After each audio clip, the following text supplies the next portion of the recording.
just some little jara that makes it look like, oh, this is not bad.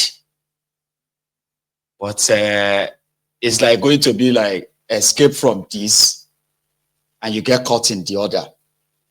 When this, what do you call them? When these businesses are caught in the tax net, the tax, what have you, right? They will kind of push it on you, the consumers.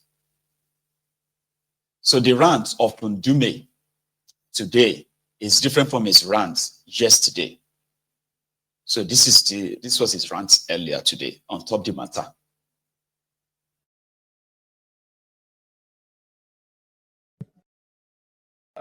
Mr. President and distinguished colleagues, I'm Senator Ndume, representing Borno South. Mr. President, as you said and as we discussed, reforms is necessary if we have to move forward. Even in our lives, we look at where you are, where you want to be, and how you want to be, so that you get there. I am not against reforms. And I'm not against these reforms, tax reform. My problem is, number one, the timing. The timing as it is today, when you talk about reforms to Nigerians, whether it's good or bad, they misconceive it. And as we said, I just want to add to what distinguished Senator Sekibo, Tareke Dipo said, Senator Dixon said. He talked eloquently and explained so many things. There are 4 things or 3 there. What? As you said, the time for that would be at the public hearing or when we pass it second reading. But let it be on record that my problem with the bills, I've said 1, that is the timing. Number 2, the issue of derivation made the reform contagious, contaminated, and contradictory in some cases, because the Constitution has to be amended in order for some of these proposals to be effective. I'm glad we are doing constitutional review. So even if it means reviewing the Constitution, this is general principles. As you said, or as the senators decided, we should not throw away the baby with the bathwater. I would have preferred we remove the baby and throw away the water first. And that is to go with what the governors and NEC proposed, that this bill should be withdrawn so that, and they are not saying that the bill should be killed. No, you withdraw the bill, work on it, and then submit it to the National Assembly again after getting the buy-in of the governors and NEC, and even our traditional rulers. Mr. President, let's be honest to ourselves. If we sit down here, work on these bills, assuming as it is now, because the governors have not come out publicly to change their position. The traditional rulers have not sat down publicly to change their position. NEC have not sat down to change their position. And for me, as I said, I looked at the bill. The bill contains so many good things, but these 2 things, derivation and VAT, even though you say it will be addressed at the public session, it's not something that many of us will agree to it. You started by saying, we are going to negotiate, which is good, and it's coming from you. But why don't we negotiate first before we come out to take a position? The tax, something that looks attractive, may not necessarily be that.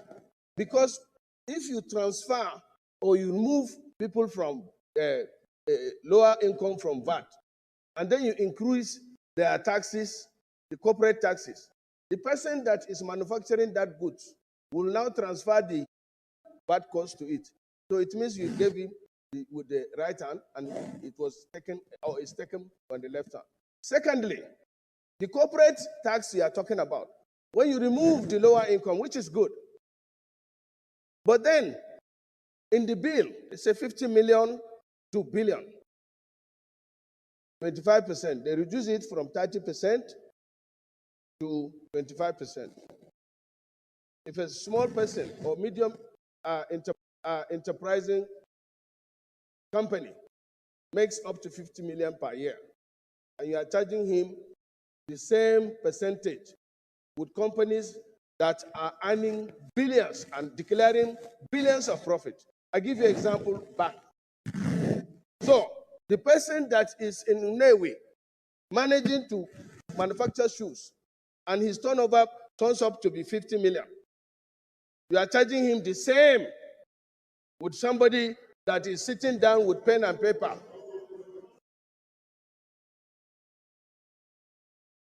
Read it, and you see.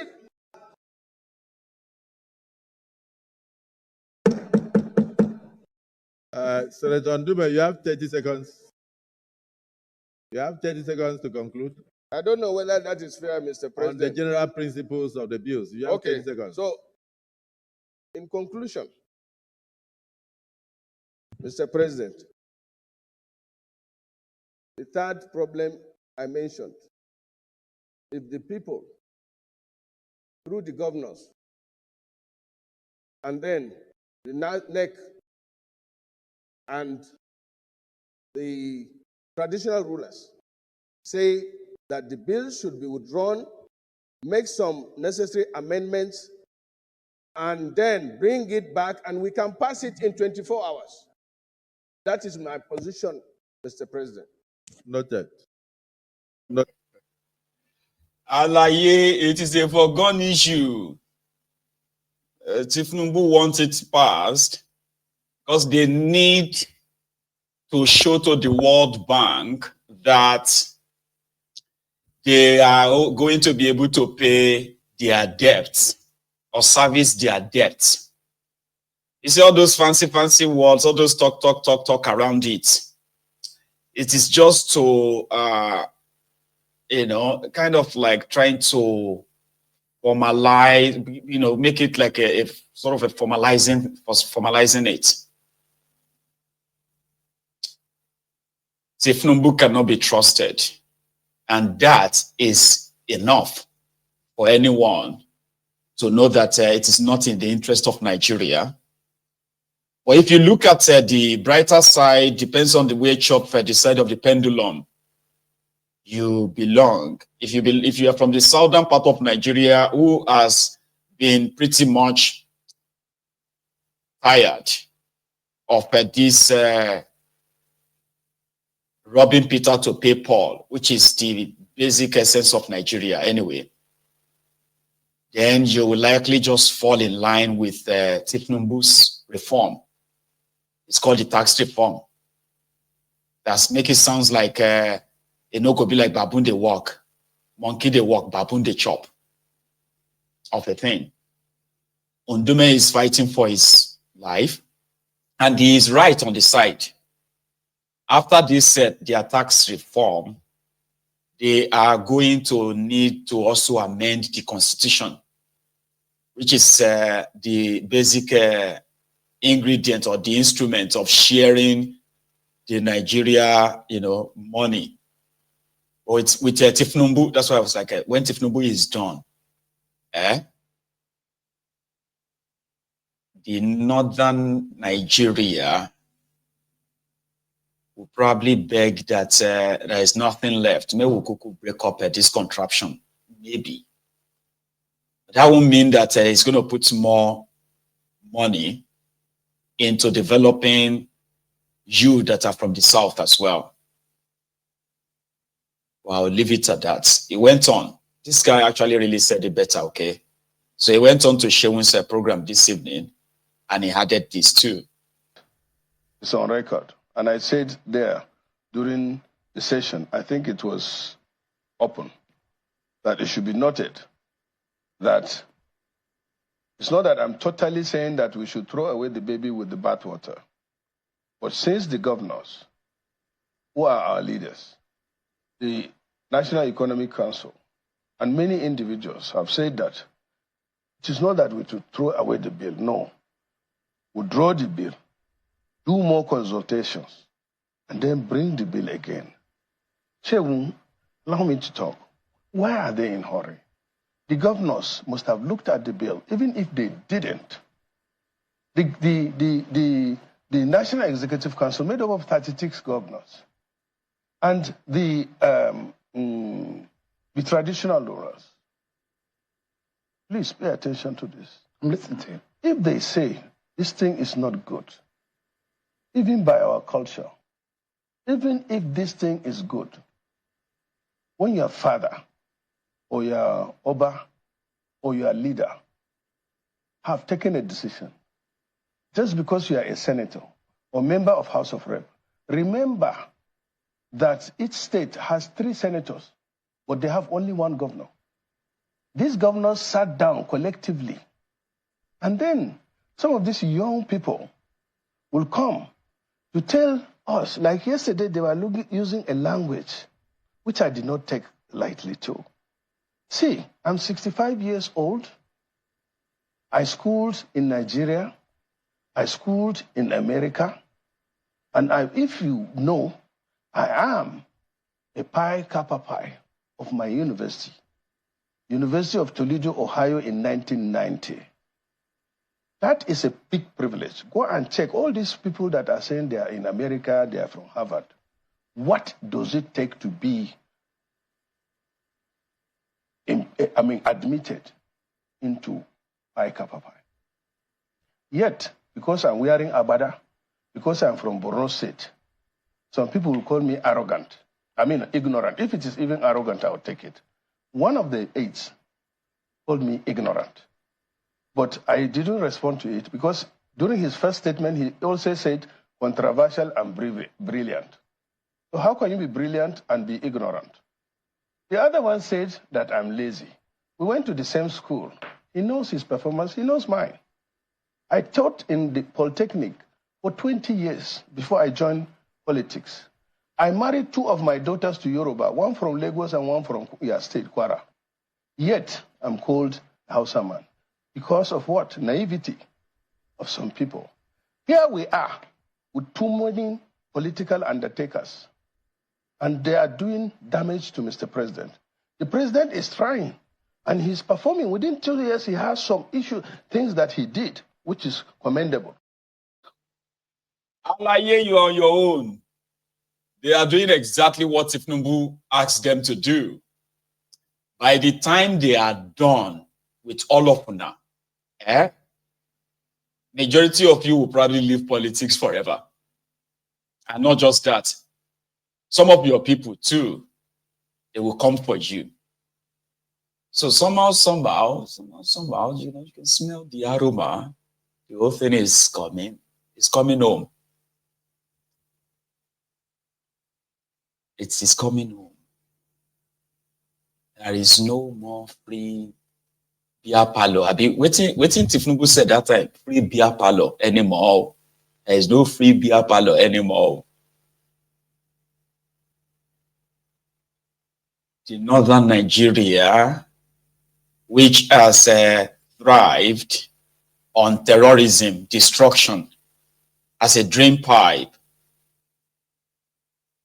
to Nigeria, and the criminal politicians who have used that as their own political negotiation tool. They are about to tell their people what is about to befall them. It will be when Tinubu and gang, when they are done, that these northern politicians will likely understand what has befallen them. it is a two-edged, two-edged sword. However, it's like a sweet, sour situation. I want to see the end of it. That is why I'm covering it myself. The guy who is the head of the committee is from Northern Nigeria. So when Ndume wants to sound like he's doing this, even though he's not coming straight, just say it. We will suffer. The Northern Nigeria will be the one to right? He's not saying it like that. Eventually, he's going to. The person who is the Senate committee chairman on this taxation, appropriation, I don't know. Issa Abimusa something. They've concluded, they've made up their mind. They've all been paid enough to ensure that whatever Tinubu asked must be approved. Everything. No question asked. His own words. My dear colleagues, this bill, I believe, is coming at a time when Nigeria is trying to reform its economy so that we meet the standards that other advanced economies have reached. As a committee which I chair, that's Finance Committee, I know we are going to be reposed with responsibilities. And our responsibilities, we are going to do it and to discharge it to the best interest of Nigerians. What these bills entails is good for this country. And anywhere we see it necessary, and if it's necessary to do the needful in terms of giving Nigeria a legislation that will carry every sector of this country, we will do it. We will give these bills all the necessary legislative processes it requires, such as public hearing. We'll call for memoranda from all sectors. The Manufacturers Association of Nigeria, regional groupings, we will call for memoranda. And then at the end of the day, we will do a retreat with experts, tax experts and consultants, so that we will be able to give this bill the real legislative procedure in passing it. So I believe that our distinguished colleagues will give this bill the necessary support to pass the second reading. Thank you, Mr. President. Thank you, sir. You're welcome, sir. In year 2001, when the Niger Deltans started pushing for resource control, derivation arguments, Obasanjo told them that if they wanted it to happen, they would need to use some northerners. And that's exactly what they did. They picked some certain northern senators, lawmakers. They paid them. And they were there. They argue back and forth, back and forth. Not until after they approved the 13% derivation formula for the oil-producing communities that they realized that it will reduce what they were supposed to be getting from the National Assembly, from the national cover. So Obasanjo helped.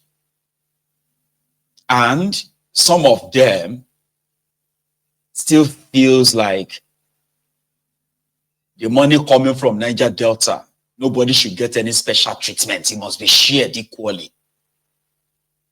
In this instance, there are some northerners that they have told, right, that, which is kind of true, that if to say the North is using its full potential and did not grow lazy, dependent, and became a parasite on Nigeria, where they have been using terrorism to drain and drag Nigeria backward.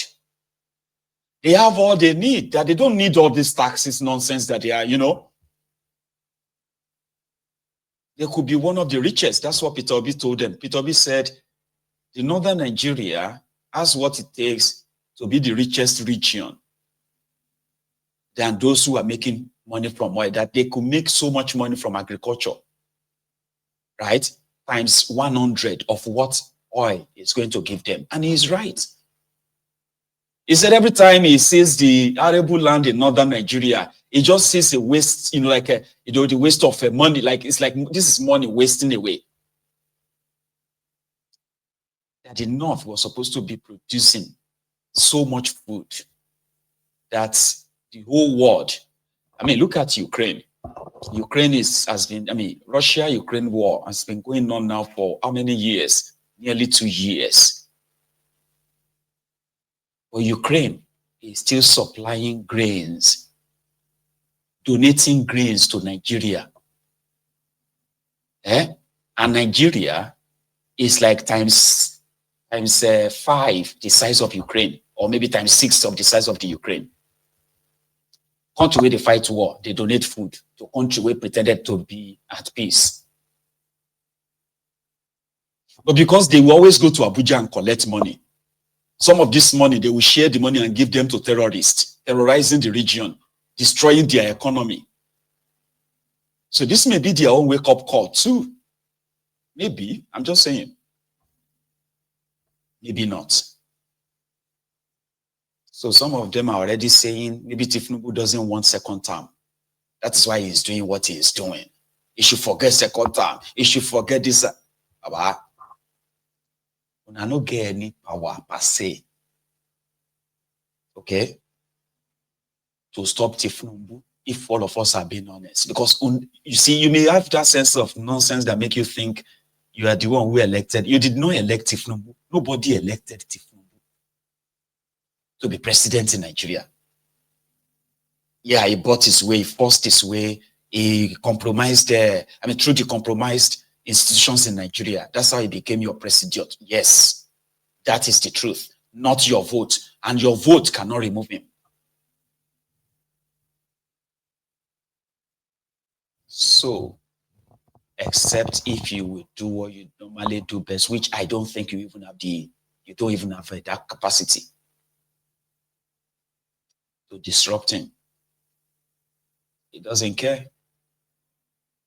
He is not Jonathan to start with. Tinubu is not Jonathan.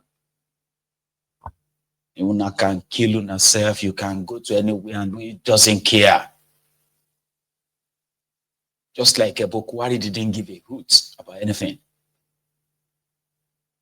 So the situation right now is like a sweet sour. Everyone is receiving the Tinubu's shege. There's no reprieve for anybody. Not now, not later. But just who knows? Maybe this is also going to help the easy breakup of that contraption. Ask me why. Ask me how. Nigeria is still existing today because of the money they are sharing. Once that money starts drying up, there will be nothing interesting about Nigeria for them anymore. There will probably be nothing interesting anymore. Except if they stage a coup, and that coup that will then throw out whatever amendment or whatever it is that Tinubu changed the constitution to. And if any coup happen in Nigeria now, with any Fulani or Hausa or whatever, any northerner that says, fellow Nigerians, it will lead to a civil war. Don't let anybody deceive you. I know you don't have, you may not believe me on that. Like, why even forget? If any coup happen right now, it will lead to a civil war. Except a kind of coup that will see to the killings of all of these politicians. Do you get what I mean? Like the kind of coup that will target all the state governors, all the politicians, Tinubu, everybody, shitty man, all of them, and then just buy them. Nobody to escape. Maybe that can just be something that will be like, okay, okay, maybe. So you get these guys, because this is the first time in the history of that contraption that their democracy lasted more than